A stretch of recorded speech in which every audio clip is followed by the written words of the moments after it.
All right. Welcome back everyone dito sa latest episode ng Deep Dive. Easily number one most bashed podcast. Balita ko kahapon sa kabilang channel, may mga nagpa-blind item yata sa atin. Tapos may nag-clarify. Hindi naman ikaw yung ibang tinitamaan doon sa mga masikip daw na shirt, mga ganon. In fairness, idol ko naman yung guest natin today. Puro kami mga slim mode ngayon. At speaking of blind item, of course, obviously yung mga pasaway namin, conversation, double R, W, mga ganun. Marami rin kami mga blind items sa mga kaibigan natin na mga progressives. So today I said we have to make sure we have, again, one of our other good progressive friends with us, aside from Congresswoman Franz Castro, a regular guest here. Welcome back to our little show, former Congressman Teddy Casino. Thank you so much, Teddy, for joining us. Of course, anytime, Richard. Thank you at magandang gabi sa lahat. Magandang gabi. Of course, Teddy, you and I have been going back and forth on Twitter back in the day, but those were the days. Now, let's get serious kasi elections na. Of course, shortly I want to talk about yung ano yung mga plano mo sa election na yan, ano yung mga diskarte na ginagawa mo, meron ba kayong mga tactical changes, messaging. Nakita ko may mga bomber jacket picture ka rin kaya ginaya rin kita, yung mga, diba? Yung mga Gen Z moves, diba? Pag-usapan natin lahat yan. But before that, obviously, we have to clear the air on a couple of. Ikaw nga ginagaya ko eh. Sabi ko kung kaya na Richard. I know you're gonna say that. I know you're gonna say. Flamboyant, flamboyant, as Sensei Walden would say, flamboyant. No, but on a serious note, obviously, despite all of the kind of pluralism of, I mean, obviously, marami tayong mga points of view hindi necessarily tumutugma. But I think that's part of the pluralism of including progressives in the country. I know you asked me the other night, Richard, progressive ka pala. Parang sabi, bakit ikaw progressive? We don't want to go down that road, but later we'll go down that road. No, but obviously, nung last month, nagkaroon ng tatlong rally, di ba? So, napuntahan ko yung dalawa. Unfortunately, hindi ko naubutan yung sa Liwasan Bonifacio, yung sa inyo. But I was able to get yung mga updates via accounts ni Ma'am Franz Castro, among others. And you saw also, I posted about it. And I said, parang interestingly, ang laki nung overlap nung morning Akbayan and Magdalawan, and then yung sa inyo, in terms of at least making the issue of Sara impeachment very central. And one thing I noticed, Teddy, was dun sa isa, parang medyo all over the place, which we have nothing against. This is a democracy. We're pluralistic among others. Okay lang naman yan. But for me, medyo nagiging nakakabahala na siya because parang na-notice ko, and this is not targeted at any specific candidates. Speaking of blind item, I'm not just saying Bam Aquino. What I was disappointed was how people were trying to defend um, hindi naman defend kasi I think Bam Aquino's statement had a broader context. Pero yung mga tao, they were trying to say, hindi, okay lang na, not to have a clear stance on the issue of Sara impeachment. Kasi baka may mga DDS na pwede bumoto sa'yo. Sayang naman, ganun. Yun yung hindi ko na-appreciate, Teddy. So, I want to be fair. We'll have Bam Aquino later on to explain his side. So, I don't want to be unfair to him. What I felt was dispiriting was yung ganyan logic na, para sa man lahat korap, BBM, team kadiliman, team kasamaan, okay lang na mag-strategic ambiguity ka. And I think one area all of us can agree with is, ano bang ambiguity yung kailangan natin on this Sarah impeachment issue? How many hearings do we need? So, former Congressman Terry, can you tell me a little bit about where you guys are coming from on the Sarah impeachment issue? Well, we're coming from the fact that we are complainants of the second impeachment complaint. Uh, so we really feel, particularly on the issue of the confidential and intelligence funds, na talagang it's a cut and dried case. I mean, you can't get any clearer than that. During the hearings of the Committee on Good Government in Congress, obvious naman na talagang una, they used it for the wrong purpose because there are very strict parameters for the use of confidential funds. At ginamit niya ito sa mga gamot, sa mga groceries, sa mga transportation expenses na walang kinalaman, even office rentals, walang kinalaman sa intelligence or security functions if there is any of the DepEd and the Office of the Vice President. And secondly, not only that, hindi lang mali yung paraan ng ginawa, mali rin yung reporting. Kasi, yun na nga, lumabas itong mga piatos, and then it was her security officers who were, deciding on matters na hindi naman dapat. And last, tinago niya, pinagtakpan niya. And when Congress was investigating whether it is the Committee on the Appropriations or the Good Government or whatever committee Congress did, ayaw niyang sumipot at ayaw nilang ipaliwanag. So on that issue alone of the confidential intelligence funds, I really feel that uh, she has to be impeached, and sa linaw ng ebidensya, Senate has nowhere to go but to convict. But of course, there will still be a trial, and in the trial, I don't know, baka may mga lumabas naman mga bagay na hindi natin alam, but sa nalalaman natin, as far as the records is concerned, as far as the evidences were unearthed during the congressional deliberations, it's a cut and dried case. Ngayon, yung ibang issues, marami pa eh. I think there were 7 articles of impeachment. Uh, may kanya-kanyang proponents din yan, pero I think malinaw naman that she made death threats against the president, the first lady, and the speaker of the house. Uh, so, kitang-kita naman yan sa kanyang ginawang video. With respect to the non-disclosure of the SALNs, I think that's also records lang naman pag-uusapan dyan, and and previous statements and actions of the Vice President.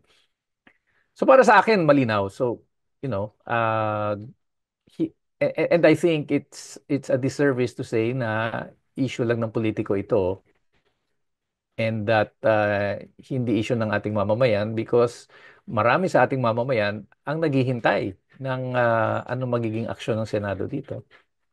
Um, Congressman Teddy, I want to go back to this because again, I'm trying to be fair here, in a sense that paano yung argument na pag kayo ang nanalo, you're running for Senate, we'll discuss it later on, Bam is running for Senate, you're going to be senator judges.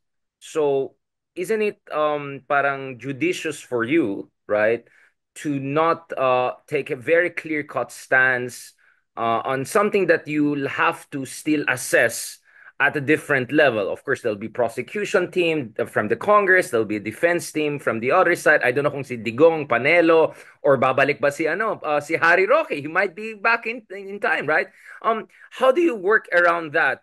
Well, at the same time, you have senators, incumbent senators like Robin Hood Padilla and Amy Marcos. A re-election is one. Another one is going to stick around until 2020, who are saying they're going to fight this essentially tooth and nail.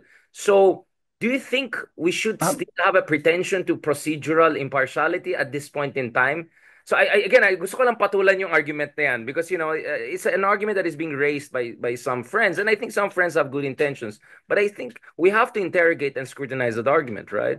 Pwede nilang sabihin, hihintayin nila. But I think at this point, particularly yung mga issues na lumabas na, um, it's important for them to already disclose what they think really happened, at kung merong pananagutan si Vice President Duterte at this point.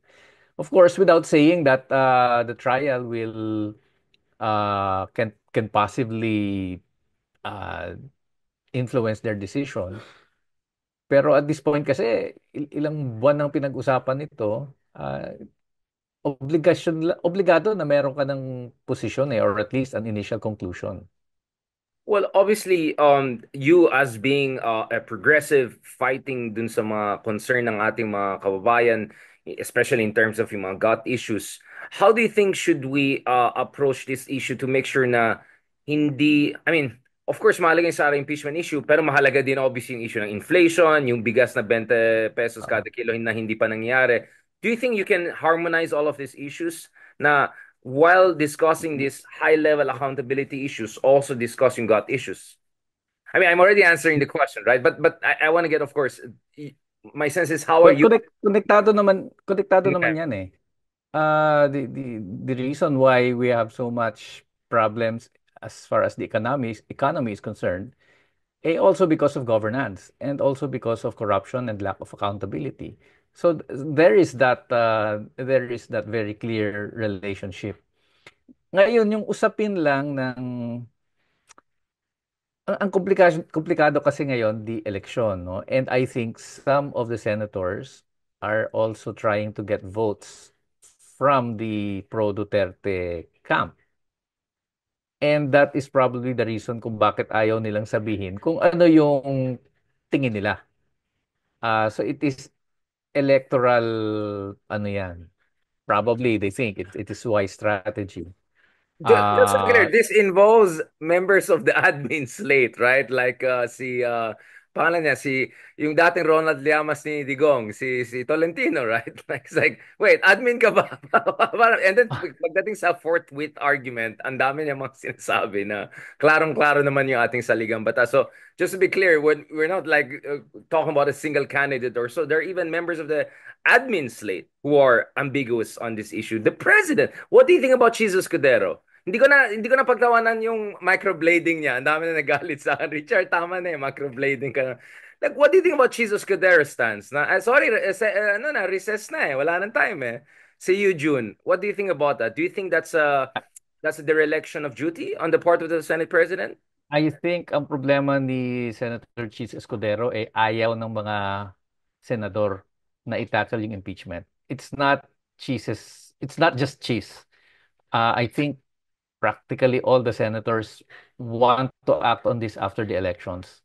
And as Senate President, uh, kahit gustuhin man niya, kung ayaw ng mga members niya, mahihirapan siya eh. So I think there's that complication. So it's not just Escudero's decision to make. Well, And, after and knowing how the senators are thinking, especially the re-electionists, baka mas gusto nilang after the elections na talaga ito pag-usapan. I Which is understand. unfortunate, of Yeah. course. Unfortunate, of course. But that is what is happening now in the Senate. But do you think we should put pressure on Jesus Cordero to at least get the ball rolling? Because one argument is if you I think he will. I think he will get the ball rolling, but Mm. but for the Senate to form themselves into an impeachment court, he will need the majority of the Senate to cooperate. Yeah. Eh kung wala, mahihirapan talaga siya as Senate President. Kasi ang point ko is at least yung basic procedures, rules of the game. Kasi, impeachments are not your normal trial courts, di ba? So, pag kailangan pag-usapan yan. So, if you start, sabi pa nga ng iba, after SONA pa, di ba? Another 6 months. And Sobrang tagal. tagal na yan, di ba? And by that time, of course, you have bought enough time for a certain camp, right? For them to, who knows, baka iba na yung narratives, hindi na Piatos Grace, baka Oishi na, di ba? So, which brings me to speaking of, bakit purong Piatos at Mary Grace pinag-usapan natin? What about this argument? And again, some of our friends are raising this. And when I say friends, not necessarily left or center, it could be liberals, right? Essentially, ang argument nila, I mean, not only argument, naalala ko dun sa EDSA Shrine, naglagay sila ng malaking tarpaulin temporarily, tinanggal yata eh. Ang laki nung picture hindi ako nagbabody shame ang laki nung picture ni Martin Romualdez sa gitna. And then like Sarah was just on the side and one of the speakers, one of our good friends, yung essentially yung is clarion call niya is kasalanan mo to Marcos, ganun. So what do you think about this argument na, I mean, openly Sarah said, di ba? Something like, a million-million lang naman pinag-usapan dito. Eh, kabila nga, billion eh. Like, what about yung whataboutism argument na yan? And yung idea na, this is the worst budget ever, yung mga ganun na argument. Teddy, what do you think about that line of argument? Do you think it's helpful? Do you think it's accurate? Do you think it's something we have to work on? What do you think about that? Well, I don't know if this is the worst budget ever. It soundbite yan, no? But alam mo, every budget, talaga namang andyan ng pork barrel. Eh. That never disappeared, even during the time of Noynoy Aquino, even right after the Million People March. Tinago lang nila yan eh. Nasa DBWH yan. You And the were there, practice of but the bike, you were and the serving the Congress back in. Can you tell from your own experience, Teddy? You were serving the Congress back in the day. oh yeah, yung Diba, bicameral question ko. conference Yeah, can committee. you Yes, can you remind people, refresh their minds? Kasi maraming kaibigan natin nagsalita as if walang pork barrel, including time nung kanilang mga idolo na presidente. Maybe you wanna no, refresh their memory. the pork barrel was never gone. Of course, yung time ni Pinoy na ipanalo natin sa Supreme Court to declare the PDAF and the DAP as unconstitutional. Pero ang ginawa lang naman nila dyan, tinago nila sa line item ng DPWH. At saka tinago yan sa budgets ng DSWD, ng DOH. So it was always there. In fact, it increased during the time of President Aquino. Eh, ganyan naman eh. Every year, nag-i-increase yan eh. Kasi, inflation. Yung But, yaman naman ng Pilipinas, ibig sabihin yung mga mayaman natin, I mean, our GDP is getting yeah. bigger every year too. Ngayon, medyo garapal ngayon because itong AKAP, talagang may, garapal talaga. Ah, And yung ayuda politics ngayon has become so institutionalized and so accepted. So in that sense, medyo ibang medyo garapal. And I think that totoo din naman yan. Ngayon, does that reduce the accountability of Sara Duterte? Of course not. Does that mean na hindi na natin i-hold to account si Sara Duterte dahil ganon din naman si Martin at ganon din naman si Marcos? No. Every chance that we get that we can hold any of these high officials accountable, we grab it. Eh, nangyayari ngayon, nag-away ang unit team at lumabas yung mga issue kay Sara, yung ebidensya, eh di habulin natin siya. And then pag lumabas naman yung mga ebidensya laban kay Martin or kay Marcos, then that's the time that we also go after them. But to say na wag na muna itong isa kasi lahat naman sila sangkot, walang mangyayari sa atin yan. The accountability mechanisms will be useless because the argument will always be, lahat naman kami dito nagnanakaw, bakit ako lang? In fact, yan ang ginagamit ni Sara Duterte. Eh kasi ako, ano lang, 111, 125 million lang naman. Eh yung iba mas malaki. But, ang tanong dyan, okay, so ipaliwanag mo pa rin yung 125 million mo. And if napatunayan that you really used it in a wrong way, then you should be held accountable. Eh, Eh, yung barangay captain nga, 30,000 nakukulong eh.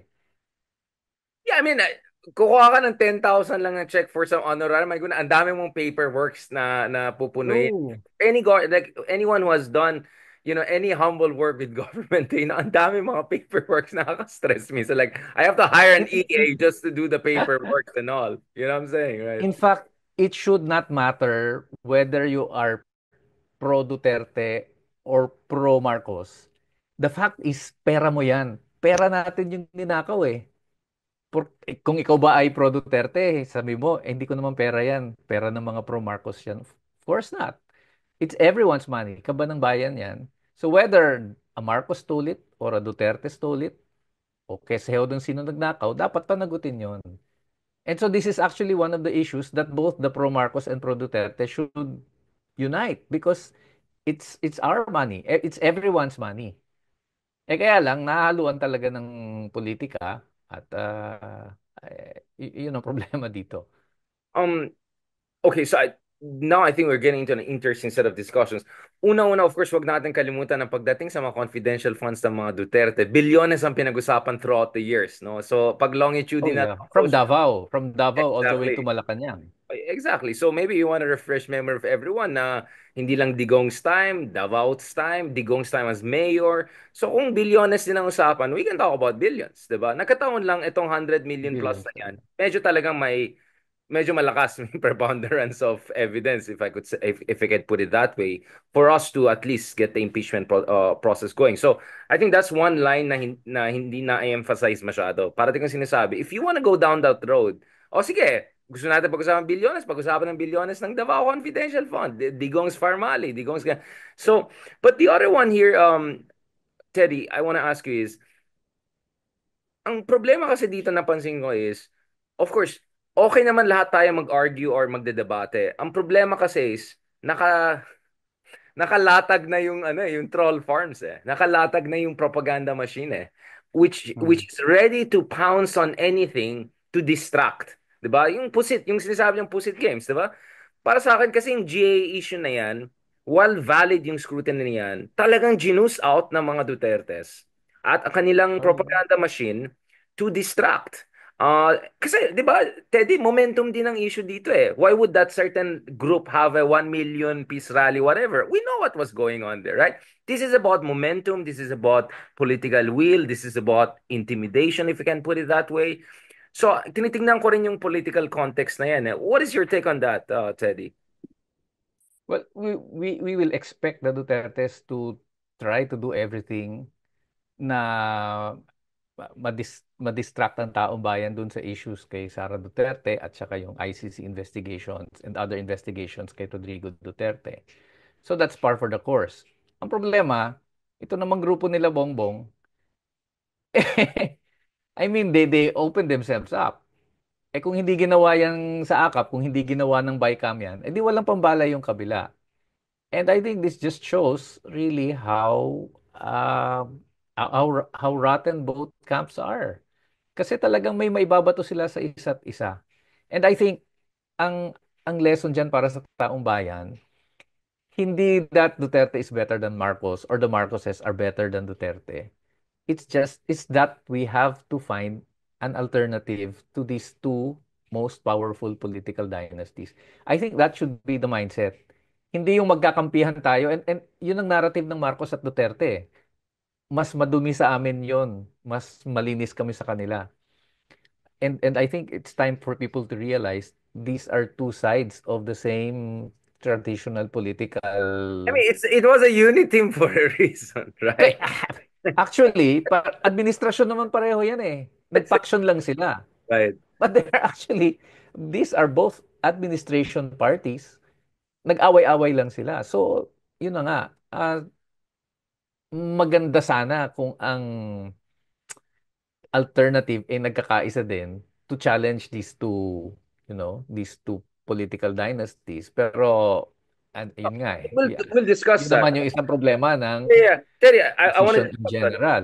Yeah, yeah. I want to discuss yung opposition, Pink 2.0, grand opposition. Mahalaga yan because I think that I want that to be a core discussion today because I mean, unang-una, pag tinignan mo yung surveys, no? I mean, the only available survey we have on essentially alignment is the Okta survey. And we'll have Ranjit Rai, Professor Rai with us soon. Of course, anyone is free to attack any survey, but this is the best. It's not a proxy survey, it's a direct survey. Ang tanong, are you with admin? Are you with Duterte? Are you with whatever? So around 38% with BBM, according to survey, only 15% with the DS camp, only 7% with the liberals, basically. Teddy, 40% are up for grabs. That means the biggest chunk, right, of yung mga sub-demographics na yan, ay mga tao na they don't believe in any of the groups, right? And they want to be convinced. They want to be inspired, right? Kaya nga sinasabi ko, kung gusto mong manalo or at least you want to have a good race, inspire mo yung mga 40% na yan para magkaroon ng paki sa politika. Because you never know, you might get a few percentage here and there and become suddenly competitive. So, yun ang gusto kong balikan. Kaya sabi ko, hindi pwede yung mga pa-cute and pa-safe and ganon. That's why 40% have switched off. That's why 40% are not with any side, right? That's why 7% lang with Mm-mm. the traditional opposition, alam natin, di ba? So, kaya nga sabi ko, this is a time for conviction politics, for decisive messaging, di ba? Dapat klarong-klaro tayo dyan. Yeah. Um, Because I think yung 40% na yan, they might not be siding with any of the established political camps. Pero alam nila kung ano yung tama. Alam nila na ang opisyal na nagkamali, kailangan managot. Alam nilang may proseso. Alam nilang impeachment is a process of accountability. So the challenge for someone who is challenging these two camps is to clarify that issue and to say accountable si Sara, accountable din si Marcos. Kaya lang sila nagtatakipan or they're just uh, yung sarili nilang, of course, they're protecting themselves. At ito ay awayan lang ng mga political dynasties. But that is the challenge for the alternative or the true opposition. Um, again, today I spoke about being fair, no? So obviously you have watched. I mean, first of all, I'm very Gramsci on this in a sense that if you have two enemies, you don't fight a two-front war at the same time. You choose war of maneuver for one, war of position for the other, right? And I think you can say Mm-mm. which one I believe is the war of maneuver. Like you have to go, and then which one is the war of position, right? So I'm very Gramscian in terms of my perspective, because wala naman tayong problema in terms of convictions and vision eh. Ang issue lang dito, tactics, di ba? And yung Mm. alignments and political realities. Kasi we're adults here. Hindi tayo mga bata na nang sa sloganeering lang. I know you get annoyed every time I use that term of sloganeering because I think we really have to have also legitimate tactical discussion. Dapat ganun na yung level of discussion because I think our audience deserve that. Dapat gets nila na we are serious people. Hindi lang tayo nagpapakute tayo dito or nagmamalinis tayo dito or nagtibak-tibakan tayo, 'di ba? We're serious people here. So going back to this, Terry, so I have essentially two layers to this third force you're talking about, the alternative force. Kasi we want this Mm. 40% to go for the good side, plus the 7%, and maybe some of the solid north, if I can put it that way. Kasi ang dami ko nakikita ng mga comments na they say, ano ako, solid north ako, BBM ako, pero okay ako kay XYZ, and including Franz Castro, for instance, right? Like, if feeling nila you're anti-Duterte enough, they're willing to vote for you. And we know that most people don't want to remember the 12 slate of one admin or one opposition. They're Mm. just going to go with a couple of candidates they feel more comfortable with. But I still want to talk about the 40% and the more genuine opposition na gusto nila ng good governance among others. Unang-una, again, just to be fair, Teddy, so probably you listened dun sa discussion namin, two-volume discussion namin ni Walden and Ronald about quote-unquote the failures of the left. And believe me, Teddy, for all my playfulness and sometimes bulliness when I talk, I actually say it from a position of empathy and sympathy because alam ko ang hirap maging progressive sa ating bansa. And I mean, Philippines is a center right country, right? I call it the Reagan Yeah. nation. The Asian Reagan nation is a very center right country. If all surveys I've seen, for instance, the Asia Barometer survey, there was a question about should the state engage in social redistribution? Lahat ng ASEAN countries nandito, 70%, 70%. Philippines lang yung, hindi dapat makialam yung estado sa redistribution.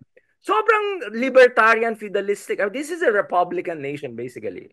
That's why Trump had more votes in Philippines in terms of popularity than even Philippine Americans. So first of all, gusto kong balikan yung question. Where is the, again, quote unquote failure? Because I'm sure you'll challenge that. And history is not done, right? There's still tomorrow. There's still another election. But in terms of shortcomings of left, saan sa tingin mo nagkakulang yung among progressives and leftist groups? It's a wide spectrum in terms of winning and creating, again, sorry to use the Gramscian term, a counter-hegemonic bloc. Sorry for going that down that road again. Ano po yung mga tactical mistakes or strategic misalignments?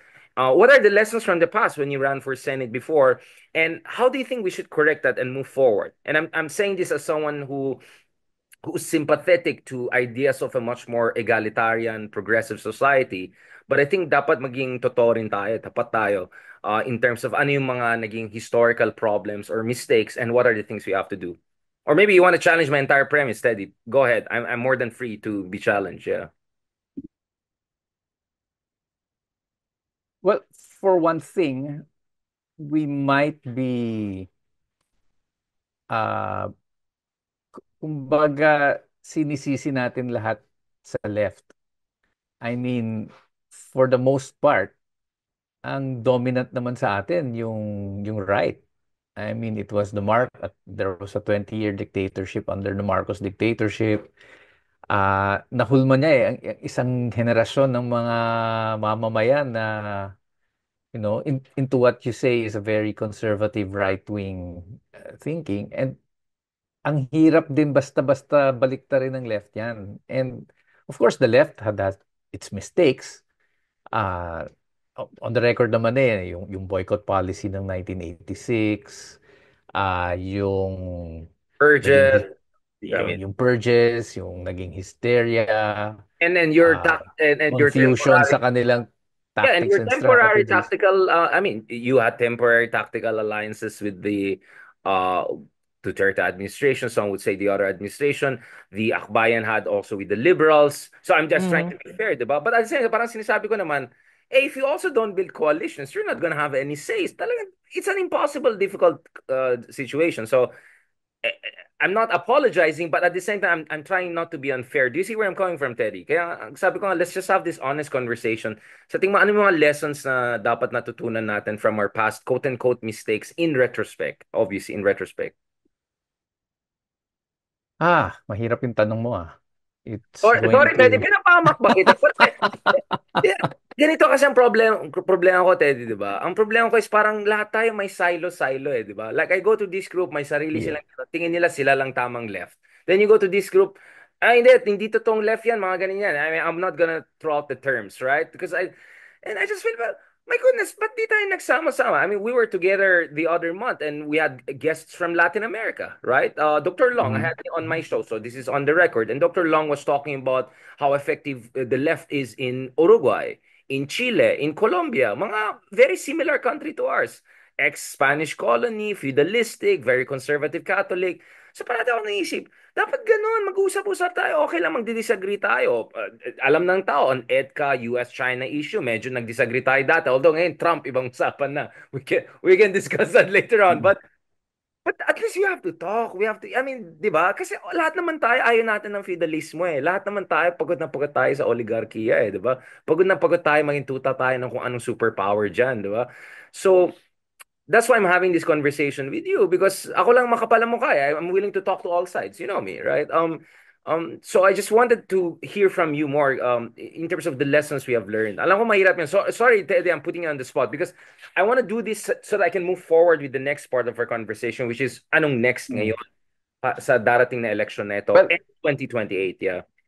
well, para sa akin sa ilang discussions that I've had with comrades from the left, ang isang basic yan eh, nakalimutan yung ilang mga basic um sabihin na natin basic principles or strategies like how do you build your mass base, how do you consolidate your mass base, paano na hindi mo nagagasgas yung mamamayan, uh, and then how do you ensure na ipapanalo yung laban or hindi lang laban ng laban, meron din silang ah, mga tactical gains and how do you balance yung magagasgas mo sa dapat may yung mix between the economic benefits na nilalaban nila and the requirements of the political struggles.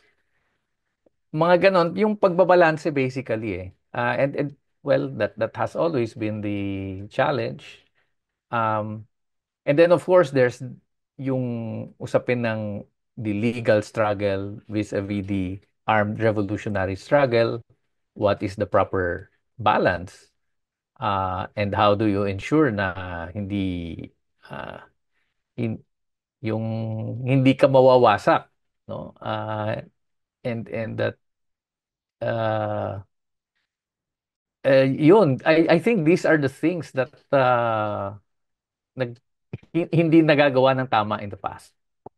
Do you think we were unfair, Teddy? Again, this is we're saying this as friends. That do you think na yung mga katulad namin na Johnny come lately lang, sino tong konyo na to na taga Baguio na nagfi-feeling talking about Gramsci? I'm sure people will say that about me, right? But I hope people understand where I'm coming from because I felt someone has to say these things openly and nagkataon lang makapal ang mukha ako.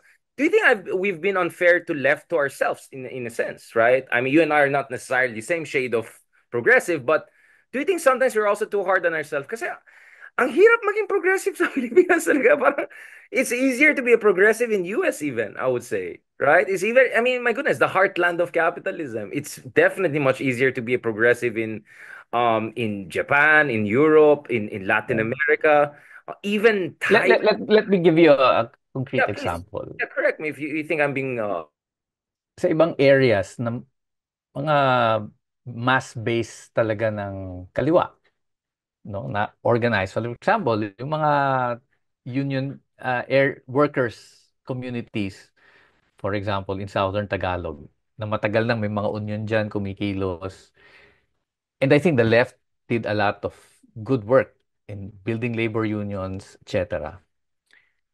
Pero pag pumasok ang gobyerno dyan at pinatay na yung mga leaders ng union at tinakot ang mga union and naging contractual yung mga manggagawa,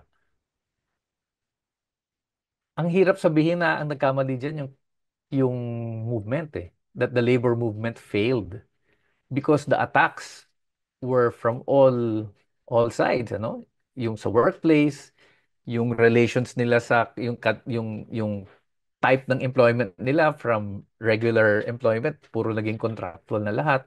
And then you have these attacks from the military and the police, even the local governments. Eh kahit siguro anong galing mong organizer doon, eh pag pinatay ka ba, you know, dadapa at dadapa talaga yung movement. So, eh, in a sense, masasabi mong we might be too hard on ourselves. Nasasabihin natin, kaya Hmm. bumagsak ang mga union dito dahil hindi na organize ng maayos eh. O sasabihin na, eh kasi Again, mali that's yung a message balance of power or argument. mali yung messaging mali yung strategy and tactics ng organizer dito. But the fact is the fascist attacks were simply too much. Ah, kaya bumigay yung union, halimbawa, o yung community organization. So I may ganyang aspeto. Definitely. The balance of power argument, I agree with you. In terms of if you look at the business sector, parts of civil society, obviously, alam natin yung mga usual suspects, they're very hostile to the left, right? Probably some of them will be pissed off we're even having this conversation at me, but they know me. I'm a Richard is Richard, right? Magulo mag-isip yan. No, but Another never, example, no? yeah, please, sige, sige, sige. Pinag-usapan natin yung labor. Kasi nasa labor ako in the mid-1990s nung nagsimula itong contractualization, And then trade tuloy-tuloy yung liberalization, WTO yes, and then competition. nawala nahirapan na yung mga union. Pinag-iisipan ko what are the new forms of organization na kayang gawin ng manggagawa kung puro contractual na sila at nag-outsource na yung mga kumpanya at mga manning agencies na yung napakalaking bahagi ng sistema. Oh. Until now, hindi ko pa rin ma-grasp ano yung pinaka-effective na organizing sa ganong context. Uh, and I think whether you are a traditional labor leader or a progressive or even a revolutionary labor organizer, mahihirapan ka talaga eh. And it will probably take some time before the movement is able to come up with uh, strategies and tactics that will address that very new situation na hindi na actually new pero hanggang ngayon we're still grappling with how we can revive the labor movement under these conditions of contractualization, globalization, and yung matinding atake sa labor front. Well, again, to be fair, also speaking of balance of power and material realities and condition, we had, for instance, si Dr. Lero here, who's a Brazil expert, diba? And she was talking about how the difference between Brazil with the PT Trabador Parte Trabador is that Brazil had a strong manufacturing base. So parang Yeah. numerically, ang laki nung yung labor union sila. And Lula, who's the current president for the third time, and last time I checked, he's going to run again in 2 years from now. Right. He is a labor union background. So some would say because we're a service-oriented economy and sobrang Yeah. nagde-industrial tayo, and this is of course the Walden-Bello argument, and we're all students of him on that level. Na de-industrialize tayo eh. Oh, meron tayong political economy argument. But again, I want to go Gramsci on this and ask you about the question of yung tinatawag na yung parang yung folk culture. For instance, why not work more with progressive sections of the church? Why not work with, some of them, I don't know, barangay officials or some sections of the elite na more sympathetic to more, not naman communistic or socialistic ideas, but let's just call it laborite or social democratic ideals. What about that? In terms of winning over at least some more sympathetic or less hostile sections of the establishment. Because, Gramsci's writings was in Italy, which was the heartland of a very conservative, Catholicism plus, Christian Democrats. And next thing you know, Mussolini was in power, right? Which cost his life. But I think his arguments are very reasonable for global South countries. A lot of Indians read Gramsci to talk about mobilization under conditions of Modi, populism, and BJP. So while I agree with you, the political economy of the Philippines is, I won't say singularly, but structurally very disadvantageous to the political left. Feeling ko naman, parang we're not necessarily the worst, and probably we can do something. Like, for instance, how can we make the left, the progressive ideals more cool? Like in the US, for instance, they have the revival of the whole Bernie Sanders, democratic socialism, Jacobin magazine. Don't you think we should do something like that? Obviously, at the back of my head is all the red tagging that Digong did to all of you, right? But nevertheless, At diba? saka, at It saka, cannot be ang done. left sa US, nagse-self-flagellate din ngayon because of the Oh yeah. Trump, Oh yeah. I mean, of course, may Bernie Sanders ka, pero it, Trump won at the end. So, namumroblema din sila doon. But they're putting pressure on the Democratic establishment, right? And a couple of young members of the Progressive Caucus, for instance, right? One of them in Arizona, they're all coming out and speaking out. Na itong pa-cute Obamaism, whatever you want to call it, it's not gonna work anymore. You need something more radical, more working class oriented, much more sensitive to class condition, hindi masyadong Yeah. pa-woke. So again, I agree with you that lahat naman nahihirapan yung left all around the world, diba? But do you Dito think nga, ang problema natin, McCarthyism pa rin eh. It's so 1950s eh. Ang problema nito, right. yung, Marami tayong mga yung Roy Con. takot. Marami tayong mga Roy Cons Ano? in the Philippines. Yung mga lawyers are more than willing to red tag everyone else. Including mga lawyers na dati, akala natin progressive. Walang relation. This is completely unrelated to our discussion. Any news about Harry Roque? What is your read of the curious case of Harry Roque? Someone who used to be a human rights lawyer, nakikisali sa mga tibak-tibak stuff. Do you think his arc says something also about the difficulties of progressive movement in the Philippines? Right? Because he's like classic middle class, matalino, nag-aral. Next thing you know, talon na ako, ito na yung opportunity, di ba? Next thing you know, may Pogo pa daw, di ba? Next thing you know, maka Dubai na yan. Um, when in Well, fact, I'm not all those rumors sure aside, how yeah. left Harry really was. No, but that's what I'm saying. He was Did he human rights opportunistically and right? Did he opportunistically right oh, the left, right? That's the point, though. yun na nga eh, yun na nga eh. And hindi naman nawawala yung sympathizers eh, na sinasabi mo. But isang kapansin-pasin ngayon, yung mga sympathizers, they want to keep a low key. Medyo, I think may impact talaga yung red tagging ng time ni Duterte. Eh. Ah, Hanggang ngayon sa and tingin. then yung anti-terrorism legislation na, you know, you have some people na kinasuhan ng financing terrorism just for giving money to political detainees. May ano yan eh, may konting, hindi lang konti, meron talagang takot. Ah, so that's also one problem. Yung chilling effect na impact nung ginawa ni Duterte, the EJ case and the red tagging is still very much felt. So that adds a new structural constraint, di ba? So kasama na yung political economy na pinag-usapan natin in terms of balance of power between, essentially proto-fascist. Yeah. And then what you're I saying, mean, imagine pati si Lenny Robredo ni red tag. Eh, I mean, and she had to explain. So kung umabot na sa ganon, Soberano, di talagang ba? Yung mga artista rin, di ba? Si ang Alina mga Soberano, like, artist, oh my goodness. everyone. So, And in many communities now, yung Jollibee rin, di ba? mga, Sa Matrix si di ba Jollibee. yung mga college students natin usually pumupunta sa communities yan for their exposure, for their studies. Ano yun? Yung mga yan, nare-rentag yan pag pumunta sa community na makita ng mga sundalo doon, oh, taga-UP ka, taga-university ka, but ano ginagawa mo dito? So, ano yan eh, may malalim na impact yung ganong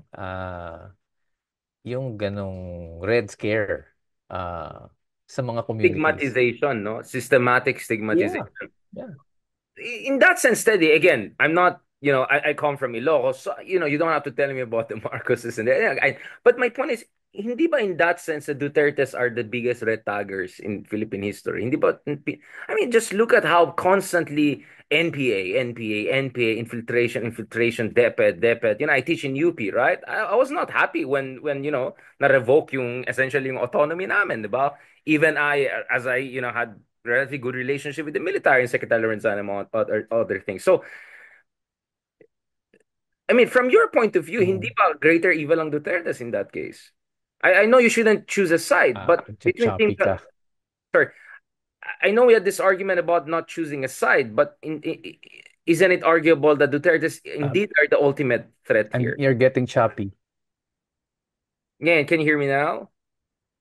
Yeah, again, going back to this Oh, study, yeah, yeah, that's better. can't you say na in this sense, I don't want to say lesser evil, but The lesser evil argument is a very demonized argument, but aren't the Dutertes the Nawawala. great? Ngayon, narinig mo ako, Teddy. Parang ayaw mo yata Ayan sagutin yan. yung tanong ko. Parang No, ayaw mo no, no, no. sagutin. Nawawala, nawawala eh. Again, again, again. Parang ayaw mo yata sagutin yung tanong ko. No, no, no. Hindi, hindi. Question Hindi ko is nakuha. okay. No, I'm Nawala just kidding. talaga. No, my point is, if you look at the red tagging, if you look at the EJ case, if you look at the, all of this weaponization of the discourse of anti-oligarchy, I mean, Duterte's tick all the boxes in ways that most of the Trapos don't, right? Like, they're levels, right? They're levels. So that's why I'm saying yes. You don't have to side. You don't have to choose a side between Team Kadiliman and Kasamaan. But I think we know which one is more problematic, isn't it? Or do you think that that will be a problematic discourse in itself?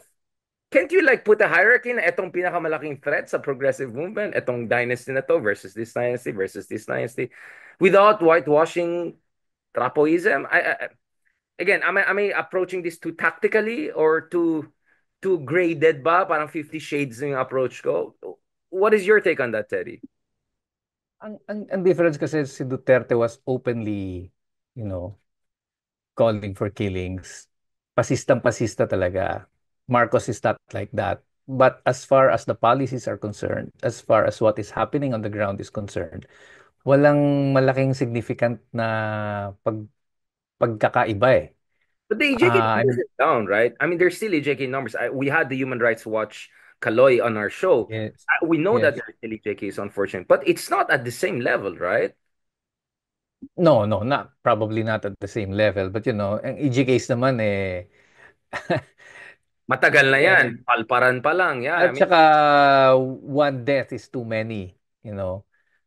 Uh, pero yung militarization sa communities, yung red tagging, filing of false charges, the use of the anti-terrorism law against civil society organizations, that continues. Hindi lang ang presidente ang bumabandera, but the NTF-ELCAC is down to the grassroots level doing its thing and tuloy-tuloy ang red tagging dyan. Uh, so as far as we are concerned, maaring sa optics magkaiba but the attacks on the ground are basically the same. And then of course, ekonomiya eh baka mas malala pa itong panahon ni Marcos. Ah, sa dating ng corruption halos wala namang pinagkaiba rin. although So to be medyo mm, cosmetic ang mm, mm, cosmetic. mm, Of course, the China issue would probably be one of the malinaw definite na differences. medyo may pagkakaiba. Yeah. But all the rest, I don't see anything significantly new or different with how Marcos is running things compared to Duterte. Mas madumi lang ang bibig ang bunganga ni Duterte. Well, I mean, it is scary when the president of the republic openly threatens people. I never underestimate that, and the level of brazenness, Yeah, death threat you right. every day. I mean, we know this, Steady. I mean, I'm not whitewashing what's happening, but now I can at least breathe once in a while, right? Take a walk in ways that I couldn't before. That I had traumas. Whenever a motorbike passes, I had jitters. I mean, to be honest, I don't want to be dramatic over this. Of course, alam ko yung mga kababayan natin na kaibigan, even worse because nare-rape threats sila, kung ano-ano. So, I was never in this business of saying sinong pinakawawa sa atin. I'm just saying, at least I can breathe a little bit in ways we couldn't before. But definitely we're not here in the business of, like being over sold any cosmetic changes if that were the case. Hindi, ang Yeah. sa akin lang naman, Mhm. of course, we are really pushing to hold Duterte, the father and the daughter, accountable for all their crimes. That doesn't mean that we will let Marcos off the hook for his own wrongdoings. And I think it is not necessary for us to declare na, kakampi kami kay Marcos kasi galit kami kay Duterte. That is not I think that is not the proper way to address this issue of whether we should choose sides. Um, so both should be held accountable, but of course, Duterte will be accountable for his extrajudicial killings and itong lumalabas sa Quadcom. Sarah will be accountable for her confidential funds, etc. Marcos surely should be accountable for what is happening to the economy, for what they did to the budget. Um, so kailangan singilin yan eh. I mean, you don't have to say, o wag na natin singilin masyado si Marcos kasi ang pangunahing kalaban natin ngayon ay si Duterte. Again, we should remember But there could be they a are the way. same unit team. Nag-away lang sila. Well, they used to be called uni-brats, right? No, but there's a way to work around this, right? Pwede mo sabihin, Teddy, na kasi I think the debate here is not whether you should criticize both sides. The debate is how to be neutral in the right way, right? So for instance, ang suggestion ko Mhm. is ganito. Criticize mo yung GAA and then sabihin mo, pero wag natin kalimutan yung mga ginawa ng mga kaibigan natin na DDS. Something like that. So you Yeah. don't give them a chance to come in. I think Chelo, for instance, has been doing that more recently. Kaya attack sila na attack kay Chelo. And to be honest, how Mhm. I felt, sana ginawa niya na mas maaga na when you go Yeah. into the corruption issue, always remind, oh, kayo, you have no moral ascendancy to be, essentially to take up the cudgels against corruption. Wala kayong moral ascendancy. So I think that caveat Right. is important. So ako, yun lang suggestion True. ko. It's not about neutrality or not. It's about how to be neutral in the right way. And the neutrality Yeah. that I don't like, of course, Teddy, is yung popcorn ka lang. Because nakasalalay dito yung kinabukasan ng bansa natin. In fact, not only kinabukasan ng bansa natin, what if tomorrow Sara is the president, right? I mean, that's always a possibility, God forbid, right? Even if we Okay. disagree with BBM on certain issues, it's like, my point is like, you don't want something crazy to happen. Which brings us to the final part of our discussion. So some would say we are at the Ang crossroads, importante, you disagree. Ang importante, you disagree with what is wrong. And you say so. and you're clear with your And conviction. you're clear with, yeah, what you disagree on, where you're coming from, and not, be yung neutral ako kasi I want votes from all sides. Yun nga, sabi ko better to lose but with have your dignity intact and build on that for the next election than being pakyut and all and then lose pa rin and then have nothing to build on for the next cycle, right? Kasi mahabang laban ito, di ba? Although of course everyone wants to win, as Lord Toronaga said, when you win everything is possible. So now let's talk about your Senate race. What are the things that you have learned from the past and what do you think should be done? Kasi ang concern kasi dito is again, me being me, baka hindi ba potentially baka mag-cannibalize kayo mga progressive candidates in a sense that kasi ang sobrang higpit yung labanan eh. Daming mga trapo eh. Daming well-funded, well-oiled. So some would say realistically one or two or three baka yung spot na talagang pwede na for alternative candidates. Baka mamaya kayo na lang magkakainan. Hindi ako nagsabi yan. Si Ronald Llamas nagsabi. Ako yung nagsabi cannibal. Right? Cannibal. Let's just call it the Hannibal effect. How do we avoid that? Na hindi mag-aaway-away yung mga tawagin natin Team Liwanag for the lack of a better term. And when I say Team Liwanag, it's not about being yellow, pink, red, whatever. It's just about klaro tayo na ayaw natin ng feudalismo, oligarkiya, at saka maging tuta ng superpowers, right? I think we can agree on those basics, right?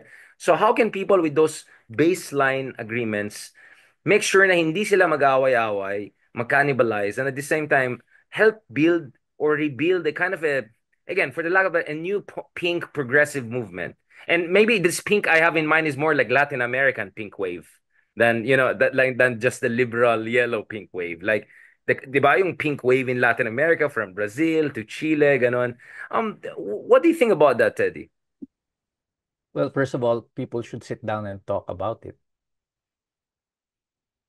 But when some don't want to sit down and talk, edi walang mangyayari.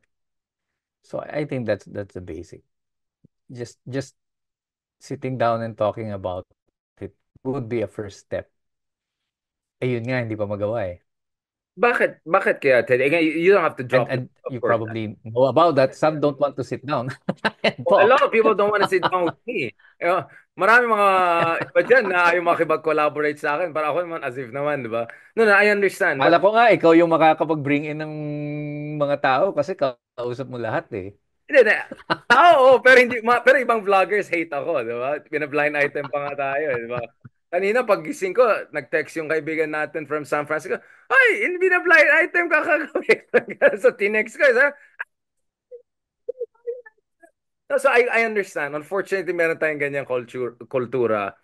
Um, I'll tell you something, Teddy. I had a meeting with some of the, let's just call it a pink high-level official from campaign. And we had a long conversation about yung suggestion ko ng let's go more Latin America left, right? Uh, Think. And then mm, sabi na Richard, alam mo ang problema, meron tayong isang malaking problema sa ating kultura. Unlike Latin Americans, wala tayong yung Carino Brutal style kung saan pwede tayong mag-disagree. Like tayo, di ba? And naggrabe yung disagreement natin ng EDCA, kunyari, di ba? Pero mm, tomorrow we can just come and hug an amigo and like sabi niya kaya daw ng mga Latino yan or ibang kultura. Pero sa Pinoy daw pag nag-disagree ka sa isang donor, isang tita of Manila, yung ganun, wala na, hindi ka nakakausapin yon. Do you think there's some sort of immaturity or overemphasis on the face? I know this is an Asian value thing, whatever, but mm. how can we grow, di ba? If we're not willing to take criticism, kung napaka-snowflake natin, di ba? Um, yun ang inisip ko. Kaya ako, I'm willing to talk to people na ina-attack ako. Even some of the trolls ina-attack. Okay lang, debate tayo, discussion tayo. I mean, alam ko, binabayaran ka lang to do that. I won't take it personally, di ba? Um, what about us na hindi naman tayo talagang hostile in a systematic or professional way? Terry, do you think we have a cultural problem? I hate to use that word, pero may cultural problem ba tayo in terms of the willingness to talk, even though you know you have disagreements, but you know you have to somehow find a common ground because otherwise kakainin tayo ng buhay ng mga kabila. I'm just being brutally honest, yeah. Well, I wouldn't say that it's cultural. Kasi in the past, nangyari na naman yan eh. In the past, nag-usap naman. And Ninoy Aquino was part of a slate na nandun si Alex Bongcayaw, the old Bantanyada, sila, I think sila Chino Roses, no, yung mga yan, sila Joke, no, brought together yung grupo nila Yeah, Cory with the synthesizers, yeah. left and then with the old liberals. Siguro yung may ganyang stature who can, uh, who have the goodwill of everyone and may credibility and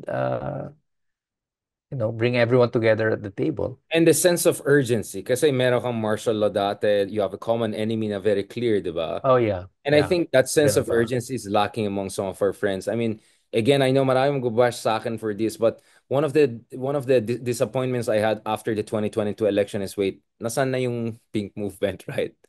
Na-organize ba sila? I mean, di ba? Million-million Yeah, ang yeah, pass, right. di ba? That's it. Nakuha ba yung you cannot just have it cyclical. You have to build on kilusan, 'di ba? Hindi siya ano yung upuan tapos balikan mo ulit. Kilusan 'yan eh. So to be honest, again, is it a political culture problem? Okay, ganito na lang siguro, Teddy. Again, I don't want to be anyways, I'm gonna be bashed anyway. So what I'm gonna say is this. Siguro meron tayong subculture na problematic. Ngayon, na pwede natin ayus. I'll just call it the subculture na lang. Na pwede natin ayusin. No, but the reason why I like talking to you and Franz Castro is because, it's not like I don't want to talk to the rest. I mean, si Sir Neri, among others, of course, I want to talk to Attorney Neri Comenes also. It's just that, even if we disagree on certain issues, so sometimes quite passionately, no, on this how to play US, China. I mean, you see, even I and Walden, na sensei ko, we disagree on foreign policy and some of the other issues. We're still willing to sit down and discuss kasi alam naman natin ng kailangan ng bansa natin eh. We're sick and tired of an oligarchy which takes some 76% of newly created growth. We're sick and tired of a system where 85% of the elected offices goes to the dynasties. We're sick and tired of my new term na ako eh. Budol duts. Budots na budol. Diba? Yung sinasabay yung pa-cute, entertainment, budol, walang substance, vacuous. It's a joke. It's a joke. I remember a Russian Mm. diplomat telling me 10 years ago before they invaded Ukraine office, I mean, Richard, I don't understand your democracy. I go to our barangay, everyone the same name, Reyes, Reyes, Reyes. Of course, this ibang name. The only one not the same name is the son-in-law. How can you call this a democracy, comrade? Like, I said, yeah, it's crazy. It's crazy. So I was talking to my Latino friends, Espanol friends. They said, alam mo pare, even sa amin, hindi ganon. Talagang and so a Spanish scholar said it's a principales culture, right? Na talagang itong grip ng dynasties. This is a mockery of whatever Mm. claim to democracy we have. So we are also sick and True. tired. I think we share that. I think that 40% I mentioned in the Octa survey are sick and tired of this system, and we have to activate it. So moving forward, Teddy, ano yung mga gusto mong sana mangyari? Uh, anong sa tingin mo dapat mangyari? And then realistically, what are the things you're aiming for? Because ako, parati kong sinasabi, 2025 is important. 2028 is important test, right? Because I Mhm. think there's a That's very true. good chance that the 2028 race could be very open. We don't know if Sara will run, if Sara will run, baka Tulfo will run, baka Yeah. Martin will run. Magulo yan. I think you could have a 1992 race situation whereby it's a six-way split and someone with only Mhm. 20% could become president. So I'm not ruling out that possibility. So actually medyo optimistic ako. And I'll add something else. I know among left may disagreements and all. Ako, para sa akin, the fact that we have a progressive, I would even say socialist senator, the first one since Isabelo de los Reyes in the Senate, Philippines. I'm talking about Riza Ontiveros.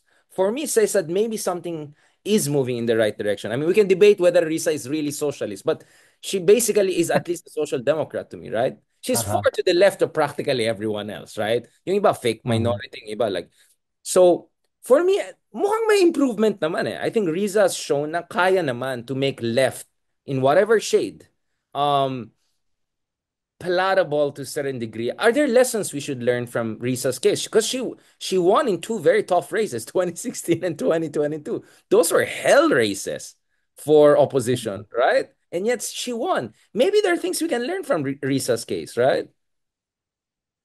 Yes, I'm sure there are many things that we can learn from her case. Uh, and I think she will play a big role in 2028 in uniting the progressives and the liberals. Um, Unang-una, pinasa na sa kanya yung mantel ni Lenny. So if Lenny really Oh, abdicates no. on her role, Ayan na naman ako. Ayan na naman ako. Well, yeah, I mean yeah, that was the pronouncement from Lenny that she has passed the baton to Risa. So it's Risa's role to play, and I hope that she really plays that role. Mukhang 2028, 2025 nag-eeksperimento lahat eh. Kami sa Makabayan, we're experimenting with, having an 11-person slate for the senatorial elections. That's a first for us. Eksperimento ito. I think si Kiko also and Bam is experimenting with his own political party. Nagsama sila. So, I think everything is in preparation for 2028. But I hope leaders like Risa, like Kiko, bring together, yeah. hopefully still si Lenny, sila Bam, will continue to play a role a more important role in 2028 in unifying everyone. Just as kami, tingin namin, may ganong role din kami.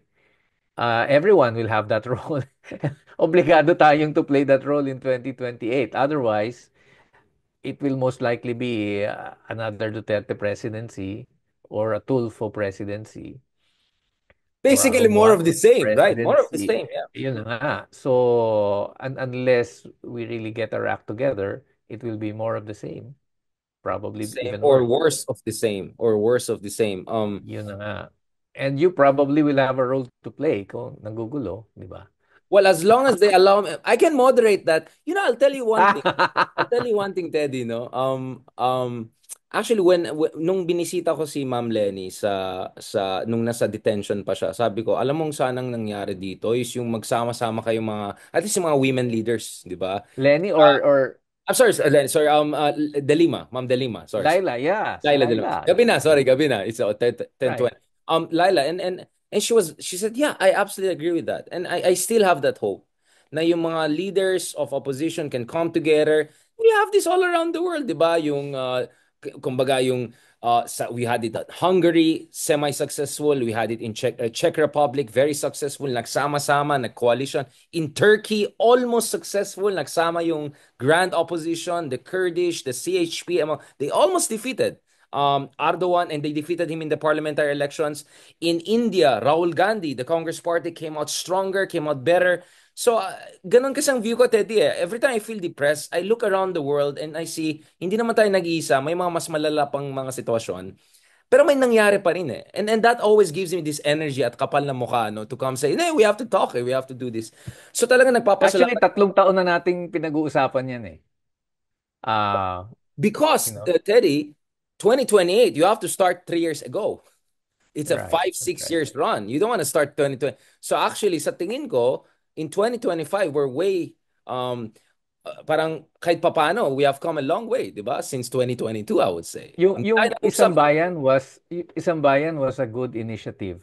Ah, kaya lang they failed to unite the opposition in 2022. And for 2025, I think hindi rin mas lalong hindi nila na-sustain yung nasimulan nila ng 2022 for 2025. But these efforts to unite are there, and hopefully the players will continue to strive to do that. and last point, Teddy, first of all, um, ano yung nagbibigay ng lakas sa'yo para tuloy-tuloy yung adikain mo, itong ilaban mo? Because I know it can be quite lonely, right? It can very Yeah. lonely to be progressive in the Philippines. You get attacked by fellow progressives, you get questioned. There was this guy named Teddy Casino asking me, left ka ba talaga? Yung akin, I'm just kidding. No, I mean, to be honest, di ba? Like, mahirap talaga maging anti-system. Or, di naman anti-system. I mean, like, systemic transformation person. Kasi ang dami mong babanggain. Tapos ang dami pang nagmamagaling, di ba? What gives you the strength, inspiration to keep on going, Teddy? And how can people help you in terms of, is there a website? Is there if people want to volunteer, how can they reach out to you? Because I see effort by you and France among others to, in fairness, diba? To broaden the coalition beyond your traditional base. Ako, ano lang talaga hindi ko matanggap na wala akong gagawin to change this country. Ah, Feeling ko hindi ako makakatulog ng maayos pag sinabi kong out na ako dyan. This sense of I have to do something has always been there. Like itong eleksyon halimbawang ito, no? Marami nagsasabi kasi ang problema natin bobotante yung mga kababayan natin. Talagang pinipili lang nila yung political dynasties. And iniisip ko, for many of our people, they don't actually have a choice. Kasi ang pagpipilian mo lang naman sa election talagang mga dynasty. Ako na lang dito in a place where I live, ang naglalaban dito ay magbayaw for the mayorship. So whether I vote for one or the other, it's the same. At it's not because bobo ako na bobotante ako. Kaya lang, yun lang naman ang choice na binibigay sa akin. So feeling ko, these elections, ang gagawin kong papel, di bigyan ko ng choice yung tao. Kung talagang naghahanap sila ng iba naman, then at least I will be there. Baka naman maisip nila, ito iba naman. Hindi political dynasty ito, hindi ito bilyonaryo, wala itong real estate company, matagal na nakibaka ito, baka naman, and I feel it is my role to give that choice to our people. Kasi nga, kung the usual na sabihin ko, hindi, bayaan mo na lang yung mga politiko dyan, sila naman ang magagaling dyan, hindi wala talagang mangyayari. Well, unfortunately, I feel I have to do something. I completely understand. Unfortunately, even if you do the right thing, mahirap matulog kasi ang dami kailangan gawin. So thank you so much, former Congressman Teddy Cassini, for sharing your time. Letter C ka, so ano yung number mo sa Senado on the ballot for those who want to vote for 16. 16, Teddy Cassini. 16, Number letter 16, C. madali. Madali lang, ano yan, madali lang memorize yan, i-memorize yan. Hindi kailangan mo. Kasi 61 ba? 61 or 66 candidate? 16, letter No, C. no, no. Total candidates, 61 or 60? 66. I Di think ba? Ang 66. dami, Or di hindi, ba? may umalis na eh. Nabawasan Tama, na. oo nga pala. Kasi may nag-drop out na. I May think a number dropout of na, pero andun pa rin yung billboard. Tapos, sabi ni figures. Oo Digong, di nga ba, eh. patayin natin yung 15 dyan para makaluwang. So, you never know. Baka abutan tayo sa top 10 Oo nga, yan. Where things baka are going. kumonti pa, baka may mamatay dyan. Oh my God, God forbid. But speaking of cannibalism, di ba, you never know. But on a serious note, maraming salamat, Teddy, for sharing your time.